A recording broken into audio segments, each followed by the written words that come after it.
Mostly हमारे गांव में तो मतलब 10th के बाद ही शादी हो जाती थी। उनको लगता था कि बेटा को पढ़ाएंगे तो कल कुछ बनेगा, तो हमारा सहारा बनेगा, बेटियां तो कहीं और चली जाएंगी। मैं लक्की हूँ कि मेरे मम्मी पापा दोनों एजुकेटेड हैं। उन्होंने कभी परवरिश में ना अंतर किया, ना शिक्षा में अंतर किया।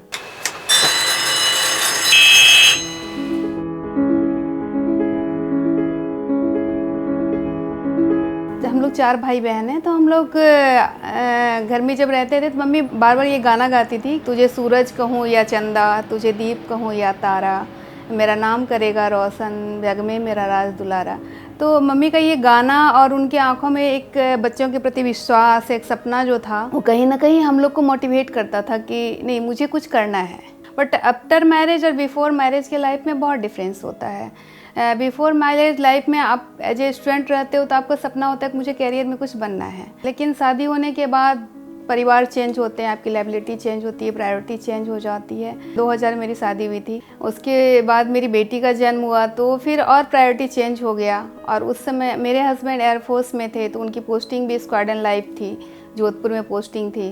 तो आए दिन पराक्रम में जाना, कभी टीडी जाना, तो मोस्टली बेटी का जिम्मेदारी मेरे ऊपर था।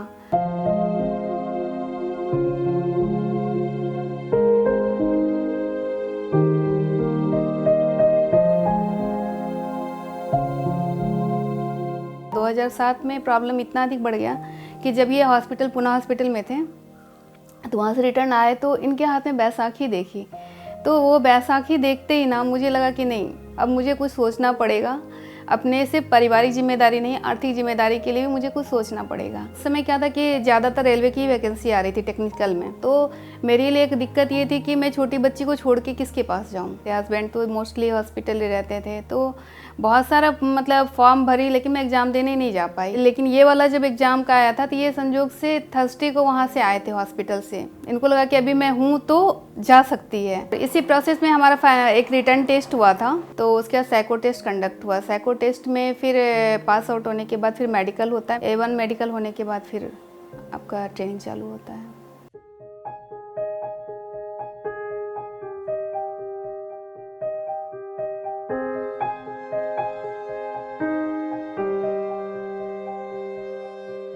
वो फर्स्ट टाइम जो था बहुत बुरा लगा जब मैं ट्रेन पे आई बेटी को चढ़ाने के लिए।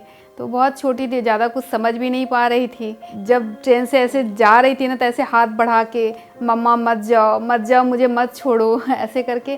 तो वो दृश्य आज भी याद आता है तो आँख में आंसू आ जाता है कि हाँ। लेकिन ये था कि मेरी मम्मी, मुझे पता था कि मेरी मम्मी हमसे भी ज़्यादा केयर करेगी मेरी बेटी का।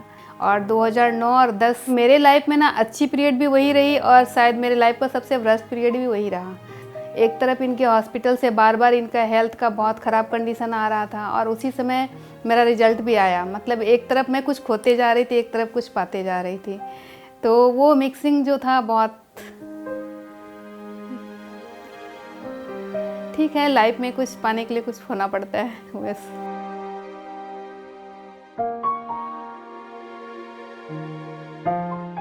फर्स्ट ऑपरेशन के बाद वही 2010 में ये हमारे पास आए थे, लेकिन उस समय भी इनका कंडीशन बहुत अच्छा नहीं था। रिकवरी हो रही थी, धीरे धीरे हो रही थी। और 2011 में फिर हम बेटी को भी मम्मी के पास से लेके आ गए थे।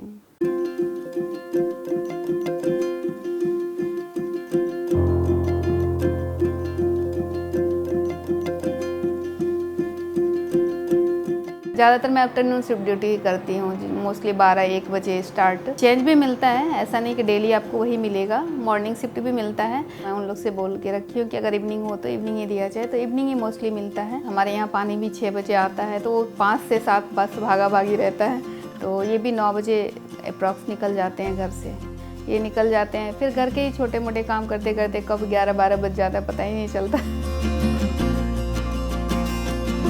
जब घर पे रहती हूँ तो फुल्ली डेडिकेटेड घर के प्रति रहती हूँ, लेकिन घर से एक बार जॉब के लिए निकल जाती हूँ तो वो मेरा प्रायोरिटी हो जाता है। क्योंकि आप लोगों की लाइफ से जुड़े हुए हो, 6-7 हज़ार लोग की ज़िंदगी आपके हाथ में है, तो आपका जिम्मेदारी बहुत बड़ा है। एज ए ह्यूमन बीइंग हर कुछ आदमी भूल नहीं सकता है, क्योंकि हमारा फ़ोन बंद होता है। एक ट्रिप अगर हम विरार लेके चर्चगेट से गाड़ी निकले तो 3 घंटे के पहले हम फ़ोन ऑन भी नहीं कर सकते हैं।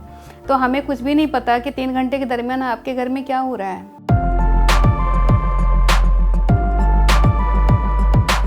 चर्च गेट जाते इसमें हमारा ड्राइविंग कैब के जस्ट पीछे ना लेडीज़ कंपार्टमेंट आता है।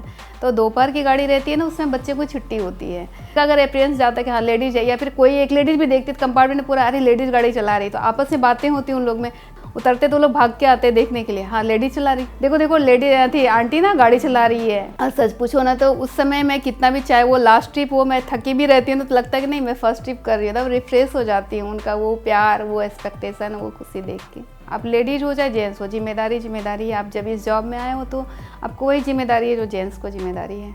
गाड़ी का चाबी लेते ही हम भूल जाते हैं कि हमें घर पे क्या है, रिक्वायरमेंट है। हमारा एक ही मोटो होता है, हमारा पैसेंजर्स को हमें सेफली पहुंचाना है उनके डेस्टिनेशन पे टाइमली।